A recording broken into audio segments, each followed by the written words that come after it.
एक भक्त मां थी,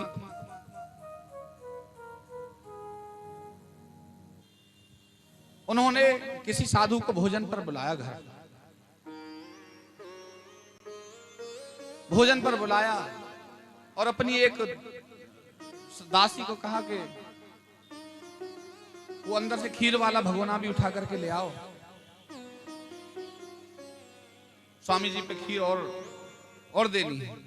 अब जैसे ही वो दासी कटोरा उठा करके भगोना उठा करके ला रही थी, वो रास्ते में छूट गया, हाथ से छूट गया। तो अब सोची, अब तो ये जो मैया है बड़ी डांटेगी मुझे। बोली मैया ने कहा अरे कोई बात नहीं, कोई बात नहीं, गिर जान दो, और बन जाएगी, और है दूसरी भी है।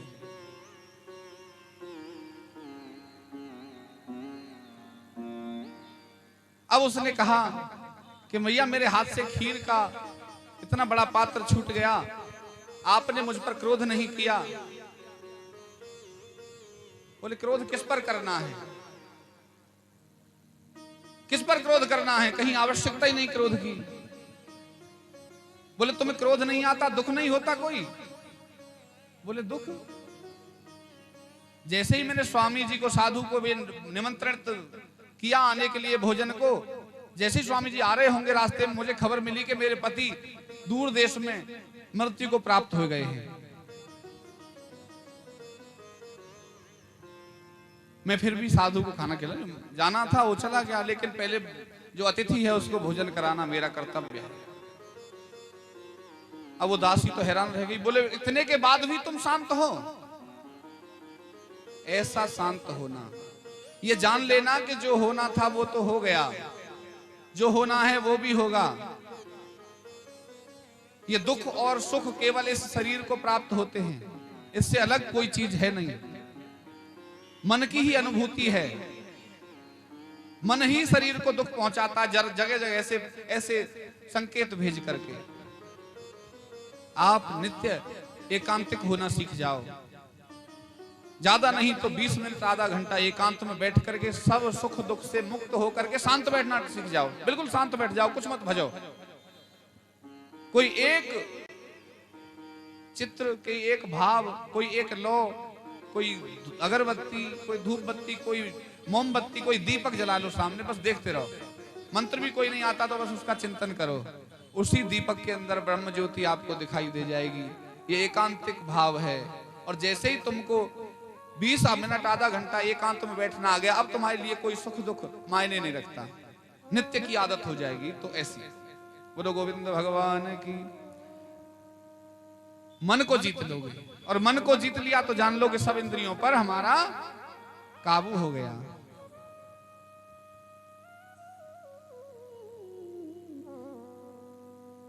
जीवित परीक्षित गंगा किनारे पहुंच गए। ये बड़ी बात है कि नहीं है? कोई कोई मृत नहीं पहुंच पाता, कोई कोई तो मृत को भी नहीं गंगा प्राप्त होती। एक सज्जन थे, जीवन भर ब्याज से धन कमाए, जीवन भर कमाया, और ये विचार करते रहे अब की अमावस को गंगा स्नान करेंगे, अब की गंगा दशहरा पर गंगा स्नान करेंगे। एक भी बार गंगा स्नान का फल प्राप्त नहीं, न गंगा स्नान प्राप्त हो। विचार करते करते मर गए। बच्चों से कह गए भाई जीवित तो मुझे गंगा जी मिली नहीं है, अब मेरी अस्थियों को गंगा जी में जरूर प्रवाहित कर देना।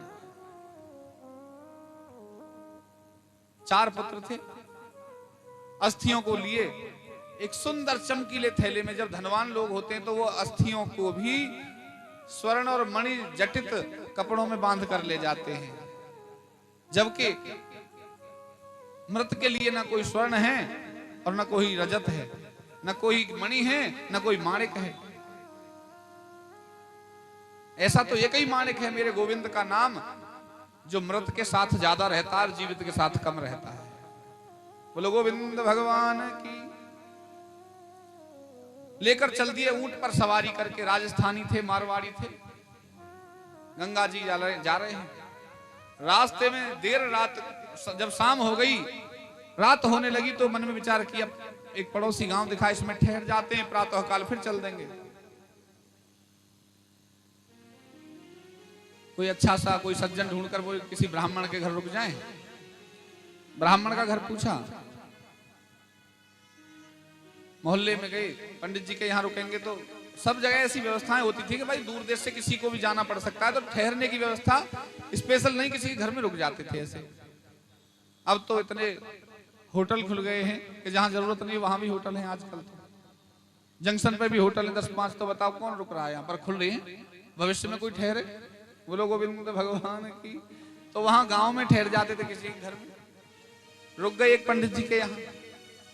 रुकने से पहले उन्होंने सोचा ब्राह्मण के घर जा रहे हैं तो अस्थियों को नहीं लेके जाएंगे। उन्होंने बाहर किसी की भूसा वाली बुर्जी में वो जो कपड़ा सहित अस्थियां थी रख दी। सुंदर कलश में कपड़ा, पहले एक सुंदर पीतल का कलश, उसके भीतर सुंदर कपड़ा, उसके भीतर फिर अस्थियां, 2-3 लेयर के बाद। सवेरे को आंख खुली, हुआ ये कि कोई अंधेरे ही जिसकी वो बोगी थी, भूसा का जो स्थान था, उसी में से भूसा लेने चला गया। भूसा नहीं है, जल्दी से ले आऊं। वो भूसा की गठरी जैसे ही उसने भरी, उसी में वो निकल आया। बोले सोना मिल गया आज तो, कोई बदमाश डाकैत कहीं लूट के लाए होंगे तो रख गए। वो घर पहुंचा उसे लेके, ये ढूंढने आए बुर्जी पे, बोगी पे पहुंचे, वहां पता चला वहां तो है ही नहीं है। देखा तो भूसा भी निकला हुआ है। बोले यही ले गया भूसा वाला। किसी से पूछा कहाँ है इसका घर, उसके घर पहुंचे, भैया वो भूसा निकाल। हाँ बोले हम ही है वो बुर्जी। बोले वो उसमें एक कलश था।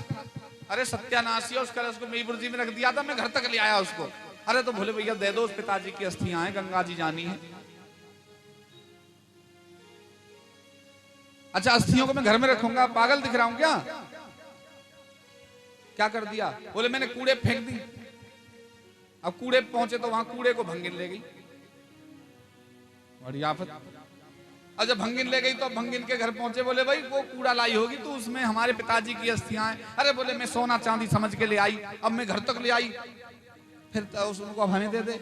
अब बोले मैं क्या करती, मैंने तो अपने शूकरों को वो दांत कुरकुरे करने के लिए डाल दी। बोलो गोविंद भगवान की। पिताजी को गंगा जी नसीब नहीं हुई। देखो जीवित पर जो कुछ कर सकते हो कर लो, मरने के बाद तुम्हारे बेटे चाह कर भी तुम्हें गंगा जी और जमुना जी और तीर्थ कहीं नहीं ले जाएंगे, और तो वो ले जाना भी चाहेंगे तो भी तुम्हें अब भाग्य नहीं है तो पहुंच नहीं पाओगे। जब तक जीवन है प्रयास कर सकते हो, मरे बाद प्रयास भी खत्म। बोलो नारायण भगवान की। ये तो जीवित पहुंच गए ना परीक्षित, तो अच्छा आदमी है, जीवित ही गंगा जी पहुंच गया, मरने के बाद कोई ले जाए न ले जाए।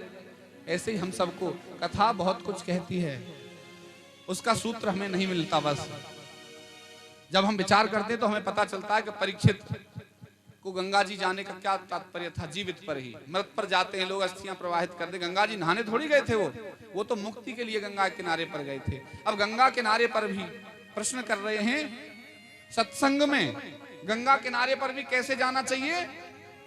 सत्संग करते हुए। हम कैसे जाते हैं? तेल पानी साबुन लेके जाएंगे और एक हाथ पत्नी का पकड़ेंगे और गंगा जी में डुबकी उसे लगवाएंगे, वो हमें लगवाएंगे। हो सकता है वो कमर मिलने लगे हमारी। ये गंगा स्नान है, इसका विधान है। गंगा स्नान का भी ऐसे नहीं होता है। हठ योग प्रदीपिका में तो लिखा है साहब के गंगा स्नान को जाए तो सारे घर से नहा करके जाए। काम वासना बुरे विचार ये घर छोड़ करके जाए।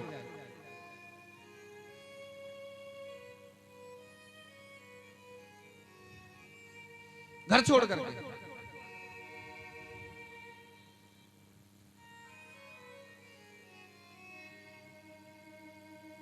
हम कैसे जाते हैं? यहीं से खाने पीने का सामान ऐसा पैक कर लेंगे, कुरकुरे ले लेंगे, कुछ ऐसी पकवान बाजार में खा लेंगे, घर से नहीं बनाते। नियम है कि घर से नहा के जाओ, भोजन लेके जाओ। याद रखना, ये नोट करने वाली बात है मन को। वहां जाएं, गंगा स्नान करें, स्नान के बाद गंगा पूजन, भगवान नारायण का चिंतन करें। वहां बलि वैष्णोदेव करें। बलि वैष्णोदेव का अर्थ है कि जो भोजन आप ले गए हो उसमें से टुकड़े टुकड़े करके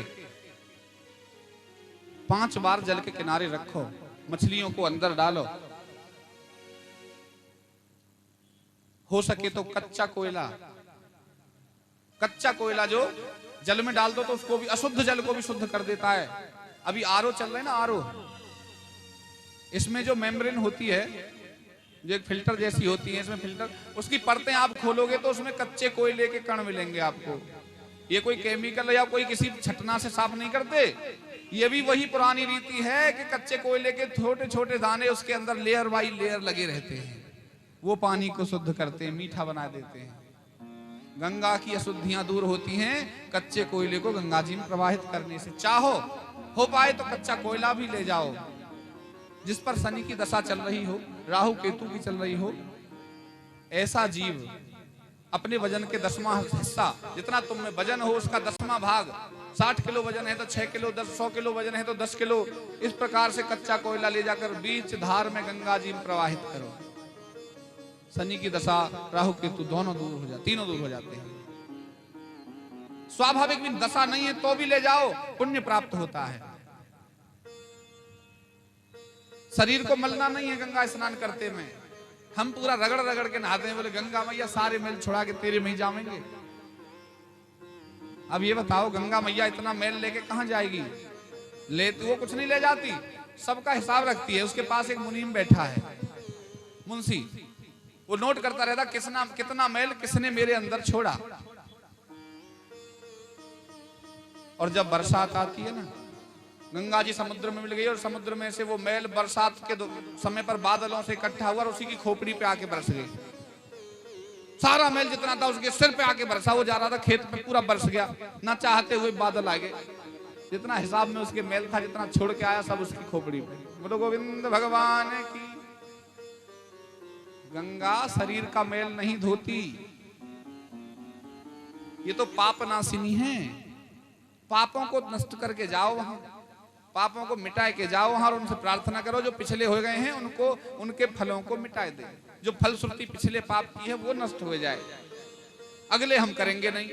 ऐसा नहीं कि साल भर बाद फिर जा रहे हैं, अभी साल भर के फिर हो गए धोया में, फिर दोबारा करेंगे, ऐसे खेलेंगे दोबारा पाप पाप। बोलो गोविंद भगवान की। पिछला करके छोड़ दो जहां तक तुम्हें ज्ञान नहीं है, उसके बाद ज्ञानी हो गए हो, गंगा स्नान कर ली है, अब दोबारा से पाप ना हो भूल से भी। ये गंगा स्नान करने की फलश्रुति है, ये नियम है। शरीर मलना नहीं है, नहाकर घर से जाना है, भोग घर से लेके जाना है बना के। सात्विक भोजन, जैसा आहार ऐसा जीवन विहार, जीवन को भी ऐसा ही बनना पड़ता है जैसा हम आहार करते हैं। बोलो कृष्णचंद्र भगवान की। तो ऐसी गंगा जी पर परीक्षित प्रश्न कर रहे हैं, बताते हैं, हे परीक्षित, जब तुम मन को जीत लो उस समय पर ईश्वर का चिंतन करो, पूरे विवेक को जागृत करके, चाहो दिशाओं से मन को अपनी ओर एक स्थान पर ला करके। और जब भगवान का चिंतन करोगे तो वो भगवान की प्राप्ति करा देगा आपको। इसमें भी 2 प्रकार की मुक्ति है भगवत प्राप्ति के बाद भी। वो कौन सी है? एक है सद्यो मुक्ति और एक है क्रम मुक्ति।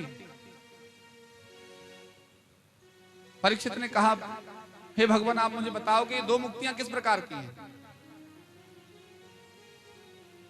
क्रम मुक्ति तो ऐसी है, हे भगवान आप ऐसा करो, पहले तो मेरे लड़के की शादी हो जाए, फिर उसके पुत्र हो जाए, फिर एक पुत्री भी हो जाए और वो बहुत पढ़ जाए और मेरी बड़ी सेवा करें। जो बहू भी हो मेरी, वो भी मेरे पुत्र की पत्नी, वो भी मेरी बहुत सेवा करने वाली हो, पुत्र मेरा आज्ञाकारी हो। इतना सब होने के बाद में शरीर में कोई रोग ना आवे।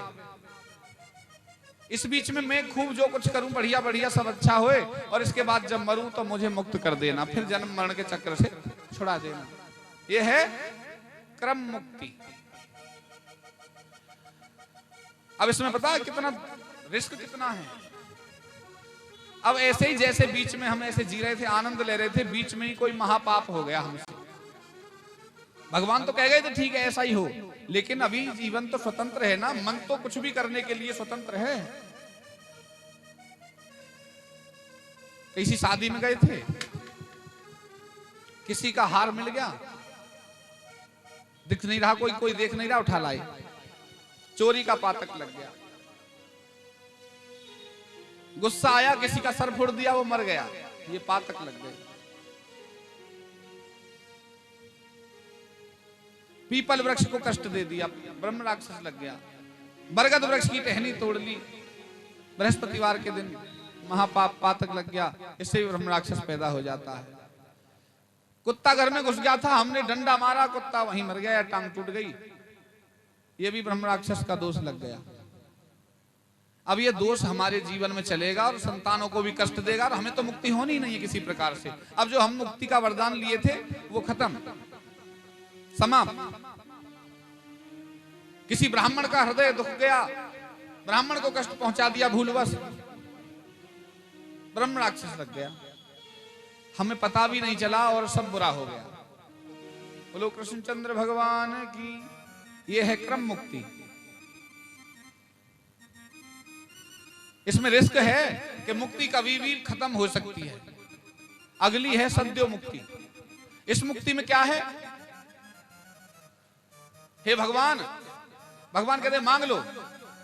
सद्यो मुक्ति चाहने वाला जीव कहता है भगवान इच्छा तो बहुत लेकर आया था, लेकिन आपका दर्शन करके सब इच्छाएं जड़ से मिट गई, अब मुझे कुछ नहीं चाहिए, मुझे आपका दर्शन हो गया है, बस मैं आप में ही लीन हो जाऊंगा।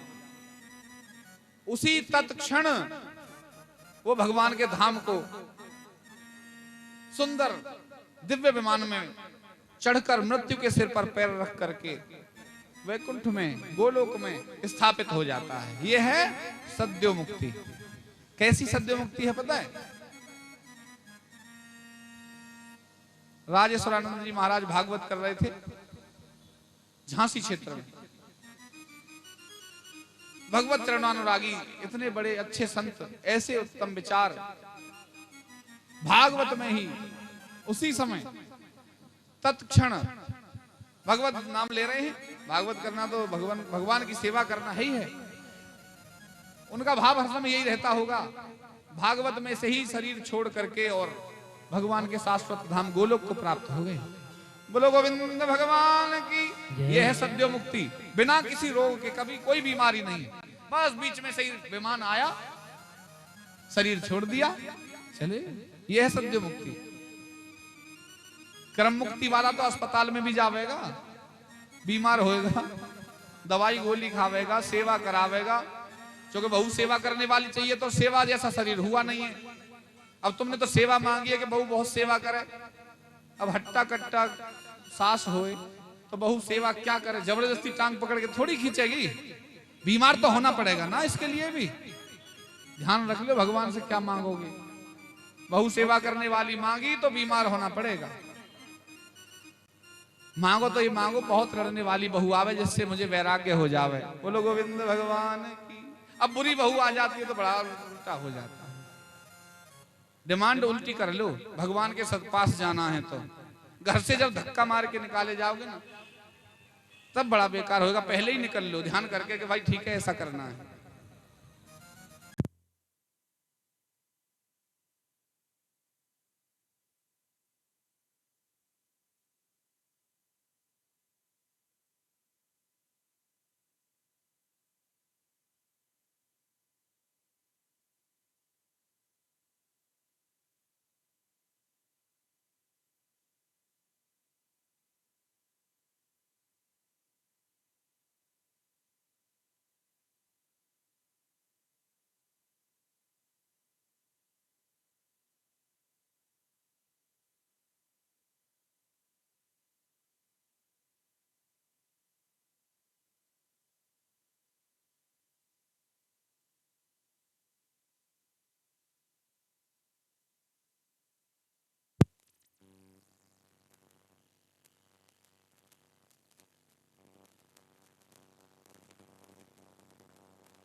बोलो गोविंद भगवान की, बोलो कृष्णचंद्र भगवान की जय।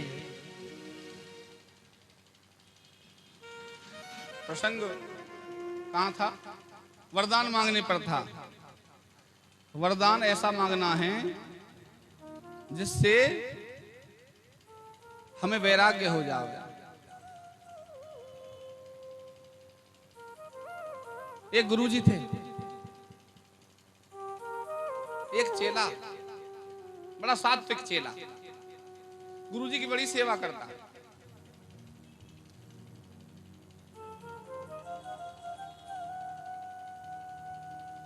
भगवान का ध्यान करता, लेकिन गुरुजी ये कहते, भैया अब तेरे संतान हो गई, संतानों के संतान हो गई, घर त्याग दे, भगवान का ध्यान कर, आश्रम में आ जा। गुरुजी सब है लेकिन आवेंगे। कब आओगे? बोले रामायण के हिसाब से आवेंगे। रामायण के हिसाब से आओगे? चलो, हर बार ऐसे ही कह देता। एक दिन दौड़ता हुआ आया, रोता हुआ गुरुजी के पास। गुरुजी क्या हुआ? बोले बेटे ने मारा है, पनही मारी, पनही मार दिए, अब तो घर से बाहर आ जाओ। बोले नहीं, रामायण के हिसाब से आवेंगे। रामायण के हिसाब से आओगे? रामायण का हिसाब क्या है? बोले रामायण में लिखा है अभी 2 मारी हैं, और रामायण में लिखा है चौथी पनही जाए नृप कानन। 4 पन्हा मारेगा, अभी 2 मारी हैं, 4 मारेगा जब वन की ओर गमन करेंगे। अर्थ का अनर्थ करके बैठे हैं हम। रामायण का हिसाब देख लो। रामायण में तो कहा है कि चौथापन कौन सा है? जब परिवार पूर्ण हो जाए, परिवार की ओर से संतुष्टि मिल जाए, चौथापन है। वृद्धावस्था से पहले, वयस्क के तुरंत बाद में हमको घर त्याग देना चाहिए। घर में रहकर भी घर त्याग देना चाहिए। अब वन तो कहीं बचे नहीं है, वनों में भी होटल खुल गए हैं। जहां पहाड़ होते थे वहां भी बढ़िया बढ़िया रेस्टोरेंट खुल गए हैं और बढ़िया 5 स्टार होटल हैं। तो वन मत जाना, अब वहां इससे भी बुरा हाल है। अब घर में ही वन मान करके बैठक कोई वन बना लेना अपनी बाहर वाली को। कुछ ना मिले तो बाहर कहीं और घेर में अपना जगह ढूंढ लेना। वहां ना मिले तो सुबह शाम मंदिर में जाते रहना एकांत में, वहां सदमार्ग की बातें होती हैं। लेकिन त्याग देना, मन से त्याग देना सबको। कर्तव्य पूरे हो ही गए हैं, मन से सबको त्याग दो। 2 रोटी मिल ही रही हैं, इतने से ही गुजारा कर लो। सद्यो मुक्ति की कामना फिर भी रखो। सद्यो मुक्ति की कामना रखने से आनंद होता है। हम हर बार ये सोचेंगे घर में ही जिए, घर में ही करें। गुरु तो बहुत प्रयास करता है जो चेला है ये बच जाए, पाप आत्मा जितने भी हैं उनसे बिलग रहे, पाप विचार जितना है, पाप का संग है, ये छोड़े रखे। लेकिन ऐसा होता नहीं है। गुरु जी के आश्रम में एक हर्षाचार्य जी जैसा चेला व्यवस्था में रहता, बढ़िया सुबह शाम जाता। इन्होंने बड़ी सेवा करी है हमारी, भगवान इनका कल्याण करे। अब ऐसे ही जैसे ये हैं, अब गुरु जी कहें बेटा सब ठीक तो हैं। एक दिन बड़ा खुशी खुशी आया, दौड़ करके आकर के बोला गुरुजी। बोले इतना खुश क्यों हैं? 2 दिन से नहीं आ रहा था। बोले गुरुजी वो पक्की करने वाले आए थे, सगाई वाले, शादी के लिए तय करने आए थे। तो बोले बेटा हमसे गया। हमसे मतलब? अब बोले गुरुजी ये बताओ हमसे गया क्या मतलब है, अर्थ बता दो इसका। बोले इसका कोई अर्थ नहीं, समय पर बताएंगे। चेला चला गया, 2-4 महीने ठहरे, फिर 2-4 महीने बाद महीनों के लिए गायब हो गया। आश्रम में फिर आया 1 महीने बाद। गुरुजी बोले बेटा कहाँ रहे चेला, बता दो। अब चेला बोला गुरुजी शादी हो गई, सुंदर पत्नी मिली है। बोले बेटा परिवार से गए। गुरुजी अब तो बता दो ये परिवार से कैसे गए। बोले समय पर बतावेंगे। अब गुरुजी के पास फिर कुछ दिन बाद, साल भर बाद फिर थोड़ा सा ब्रेक लिया, फिर नहीं आया। कुछ दिन बाद पहुंचा तो फिर गुरुजी ने कहा बेटा इतने दिन कहां रहे। बोले गुरुजी पुत्र हो गया। बोले अब अपने आप से भी गए, इधर तो नहीं हुआ, इधर कोई सोचे नहीं। इधर नहीं, बोलो गोविंद भगवान की जय। अभी ये परिवार से ही गए हैं, अपने आप से जाने वाले हैं। बोलो गोविंद भगवान की। स्थिति ये हुई, गुरुजी को ने कहा अब अपने आप से भी गए। बोले नहीं मुझे बताओ गुरुजी क्या मामला है। बोले मामला कुछ नहीं है, जब तुम्हारी जब सगाई हुई थी ना तो फिर हमारे किसी काम के नहीं रहे, परिवार के बारे में विचार करने लगे,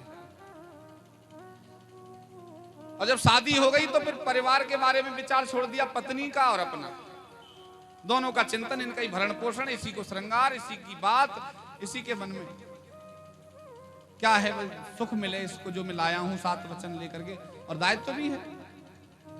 7 वचनों में यही बातें हैं कि सब प्रकार का भोजन, सब प्रकार की ऋतुओं का जैसा वस्त्र, सब प्रकार से सुखी, सब प्रकार की बातें पूछ करके लेंगे करेंगे।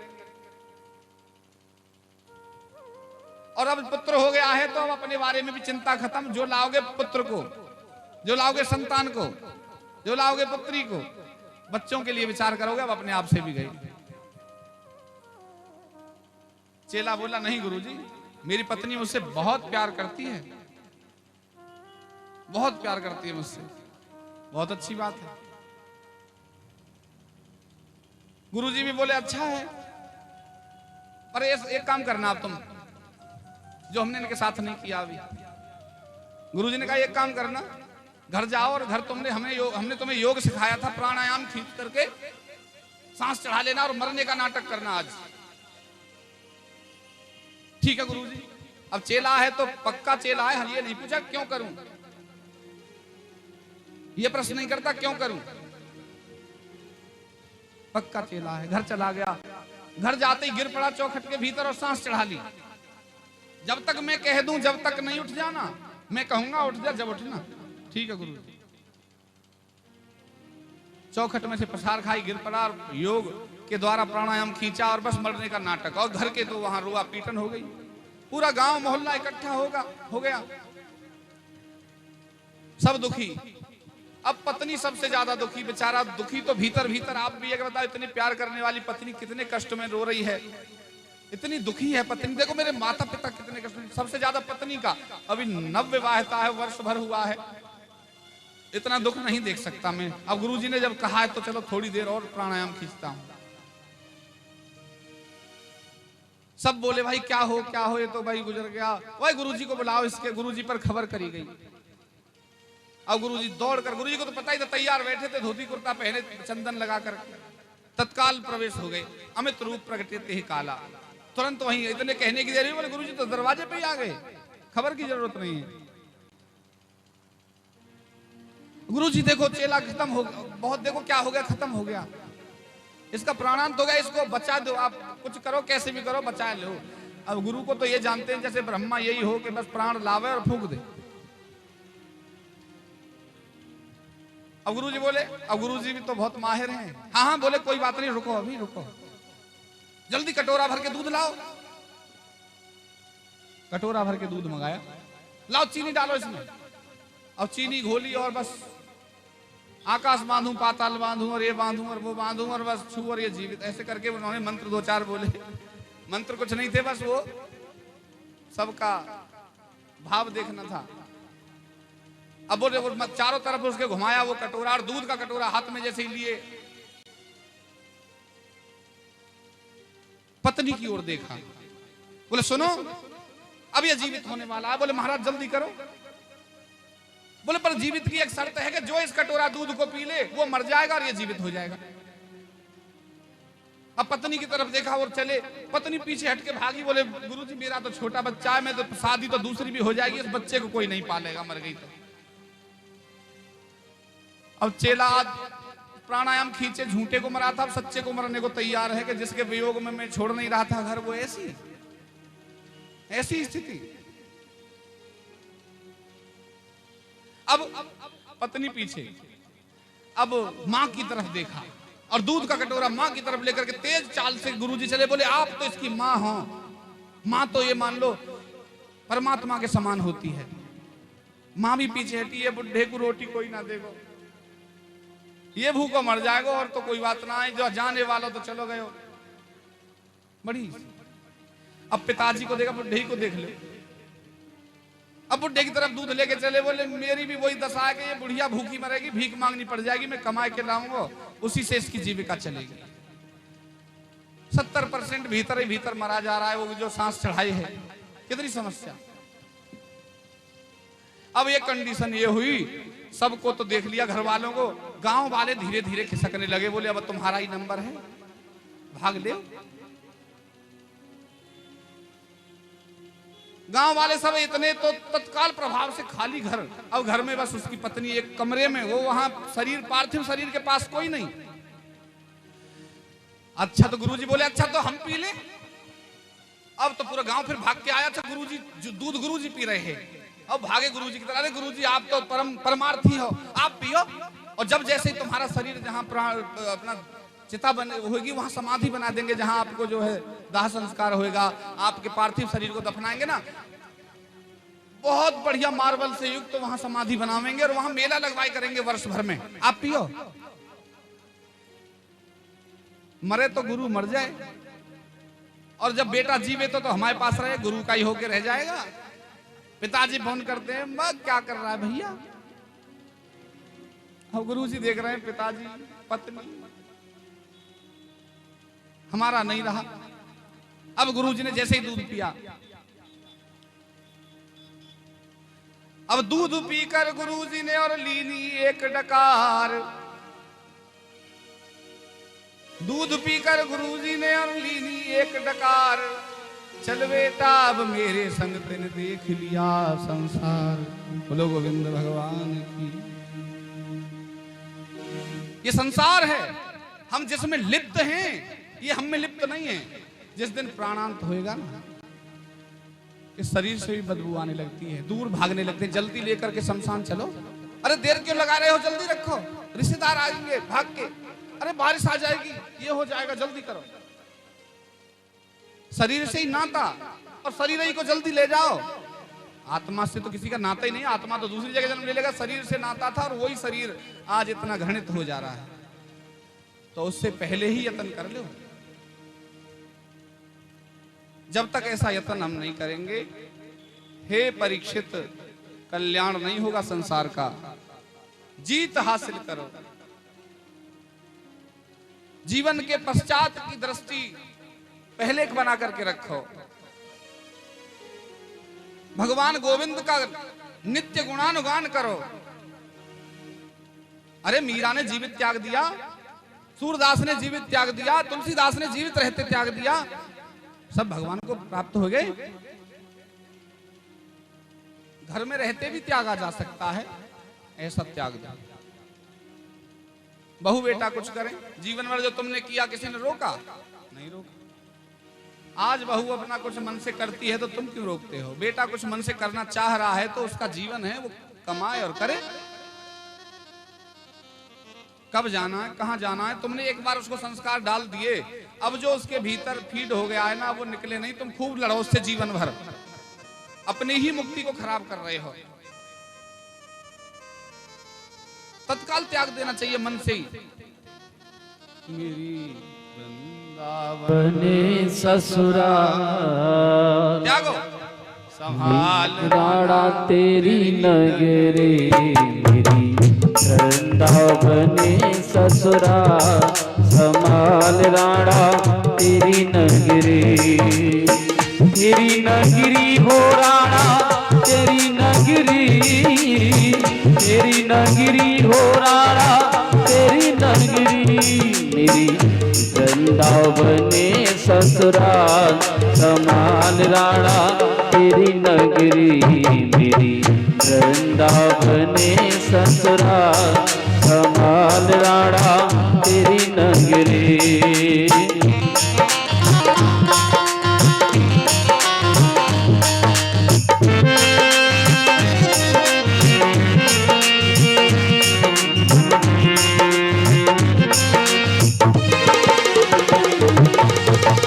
कृष्ण नाम अति मीठो लागे, कृष्ण नाम अति मीठो लागे, दुनिया को सुख ठीक लागे, दुनिया को सुख फीको लागे मोए ना भावे संसार मोए ना भावे संसार समान राणा तेरी नगरी तेरी वृंदावनी ससुराल समान राणा तेरी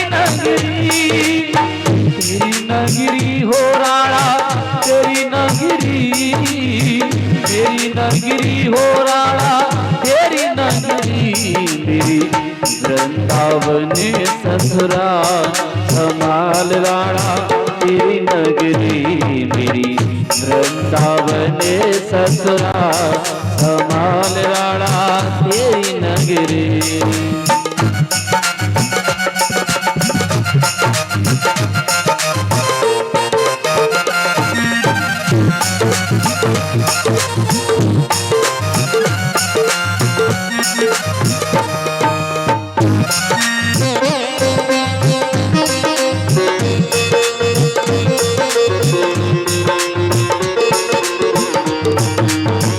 दुनिया को सुख फीको लागे दुनिया को सुख फीको लागे कृष्ण नाम अति मीठो लागे दुनिया को रंग फीको लागे कृष्ण नाम अति मीठो लागे मोए ना भावे संसार मोए ना भावे संसार संभाल राणा तेरी नगरी मेरी वृंदावनी ससुराल संभाल राणा तेरी नगरी हो राणा तेरी नगरी हो राणा तेरी नगरी मेरी वृंदावनी ससुराल संभाल राणा तेरी नगरी मेरी वृंदावनी ससुराल संभाल राणा तेरी नगरी।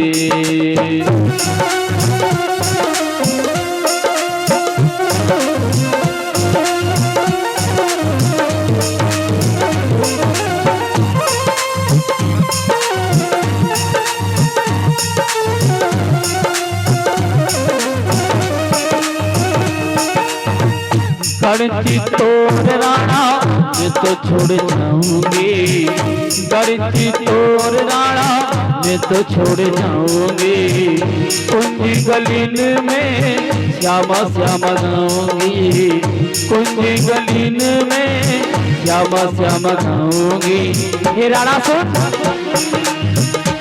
जहाँ संतन की भरमार जहाँ संतन की भरिमा संभाल राणा तेरी नगरी मेरी वृंदावनी ससुराल संभाल राणा तेरी नगरी हो राणा तेरी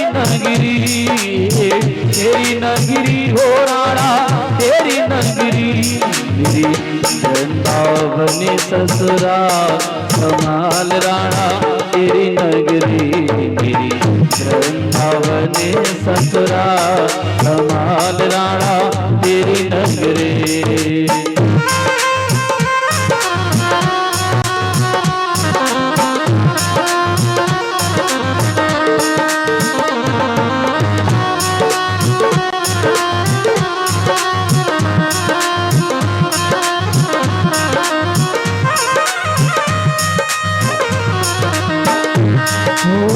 तेरी नगरी रे राणा तेरी नगरी रे राणा तेरी नगरी मेरी वृंदावनी ससुराल संभाल राणा तेरी नगरी मेरी वृंदावनी ससुराल संभाल राणा तेरी नगरी संभाल राणा तेरी नगरी। गंग के जल बिंदु पान तक कब तक का साथ है जो भी दोस्त हैं, जो परिवारी है ना, साथी है मित्र गंग के जल बिंदु पान तक, अर्धांगिनी बधेगी तो केवल मकान तक,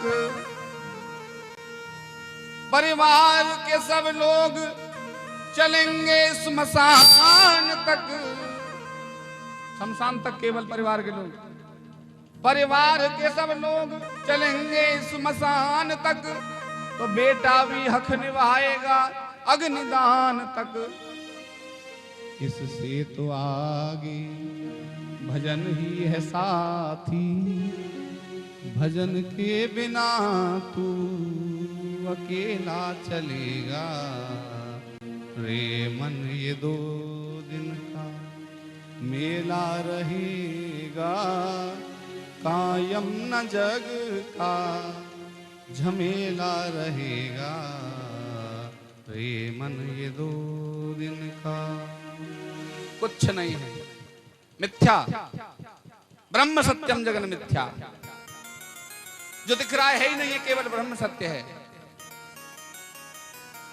और ब्रह्म कहां है? ईश्वर अंश जीव अविनाशी, चेतन अमल सहज सुख राशि, सहज सुख, सरलता से आनंद चाहते हो जीवित जीवन में, तो प्रत्येक जीव के भीतर ईश्वर का स्वरूप देखो। ऐसा देखने से ईर्षा मत्सर इत्यादि सब रोग दूर हो जाता है और मन भी एकाग्र हो जाता है। बोलो गोविंद भगवान की जय। कथा प्रसंग पर दृष्टांत के बाद परीक्षित ने सुखदेव जी से पूछा, हे सुखदेव जी, भगवान ये बताइए कि भगवान जल्दी किसको प्राप्त हो जाते हैं? परीक्षित से सुखदेव जी ने कहा, अरे परीक्षित, हे राजन, मोह से मुक्त, धन ऐश्वर्य की इच्छा नहीं करने वाले एक विदुर जी का चरित्र में तुम्हें सुनाता हूं। विदुर जी के यहां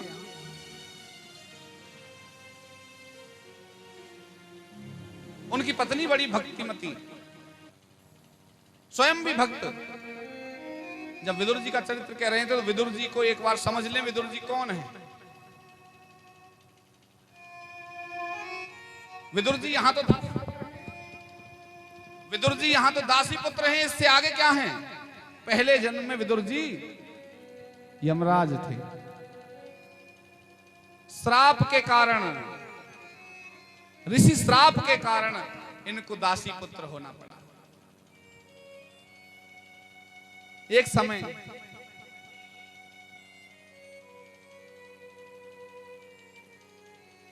मांडव ऋषि, याद आ गया, मांडव ऋषि तपस्या कर रहे थे आश्रम में। मांडव ऋषि की तपस्या के समय पर ही राजा के धन को कुछ चोर चुरा कर भागे। राजा के सिपाही पीछे, उन्होंने देखा छुपे कहां, अब साधु के आश्रम में, मांडव ऋषि के आश्रम में ही कुटिया में छुप गए और धन को कुटिया में रख दिया। मांडव ऋषि देख रहे हैं, लेकिन पूजा कर रहे हैं, जप में हैं, तो नहीं उठे।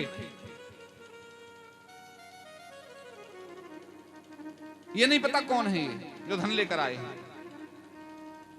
उल्टा उन्होंने कहा कि हम कुछ साधारण लोग हैं, व्यापारी हैं, हे महाराज, हे संत महात्मा, हमारे धन को लूटने के लिए सैनिकों के रूप में कुछ डाकू हमारे पीछे दौड़ रहे हैं, बताओ धन को कहां रख के कैसे जाएं।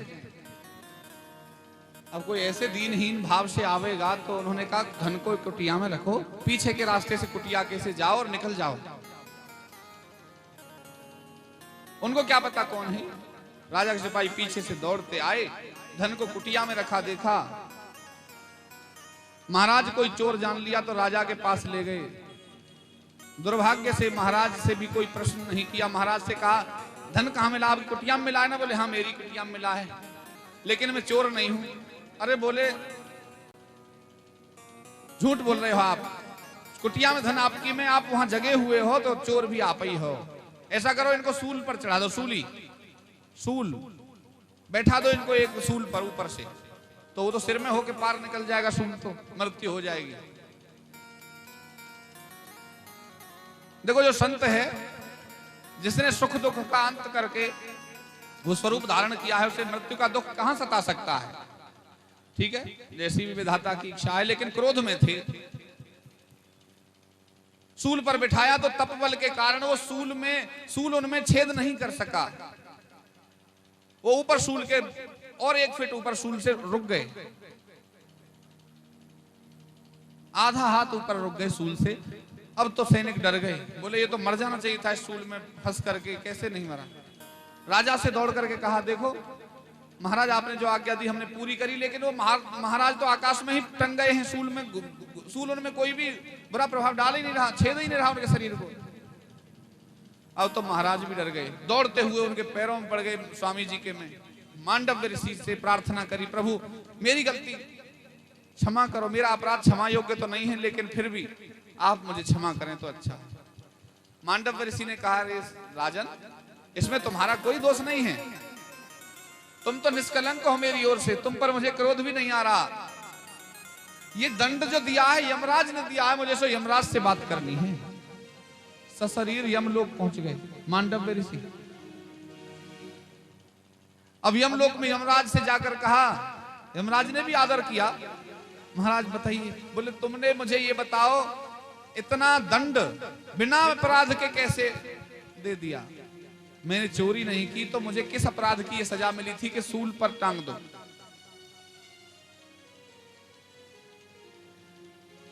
बोले प्रभु आपने, जब आप छोटे थे 5 वर्ष के थे, तो आपने तितलियों को पकड़ करके उनके शरीर में कांटे चुभोए थे। इस प्रभाव से आपको, इस पाप के कारण आपको ये सूल वाला जो दंड है मिला। तो बोले फिर जब वेद में लिखा है 12 वर्ष की आयु से नीचे के बालक को कोई पाप नहीं होता, निरपराध होता है, 12 वर्ष से कम का बालक, मुझे ये दंड क्यों मिला। जाओ मैं तुम्हें श्राप देता हूं कि तुम धरती पे जाकर के और दासी पुत्र बनो 100 वर्षों के लिए। 100 वर्ष के लिए दासी पुत्र बनाने के लिए भेजा। तो विदुर जी के रूप में यमराज आए, दासी पुत्र बने। लेकिन धर्मराज, धर्म की पूरी विवेचना इनके पास अब भी है, धर्म को पूरा जानते हैं। युधिष्ठिर से लेकर धृतराष्ट्र तक, दुर्योधन से लेकर पितामह तक यही मंत्रणा देते थे, कोई माने या ना माने। शकुनी भी केवल विदुर जी से डरता था, इतना कुचाली, पर विदुर जी से बड़ा भय लगता था उसका। यही विदुर जी। अच्छा, पीछे यमराज का जो राजपाट था, वो पितरों के देवता अर्यमा ने 100 वर्ष तक यमराज का आसन ग्रहण किया, और 100 वर्षों तक उन्होंने वो अपना जो कार्यभार संभाला। बोलो गोविंद भगवान की। अर्यमा देवता ने यमराज बन के 100 वर्ष उनका कार्य संभाला। अब विदुर जी का चरित्र, भगवान आते हैं शांति दूत बनकर,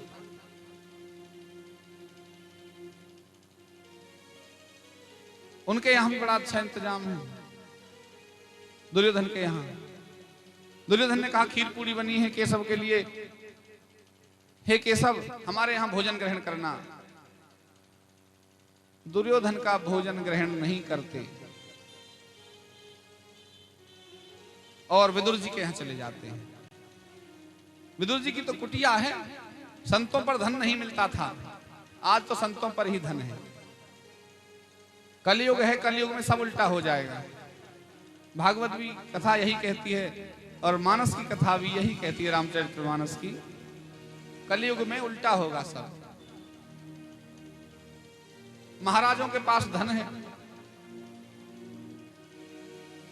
जो नहीं करना चाहिए वो कर रहे हैं। ज्ञान की जगह नृत्य करा रहे हैं,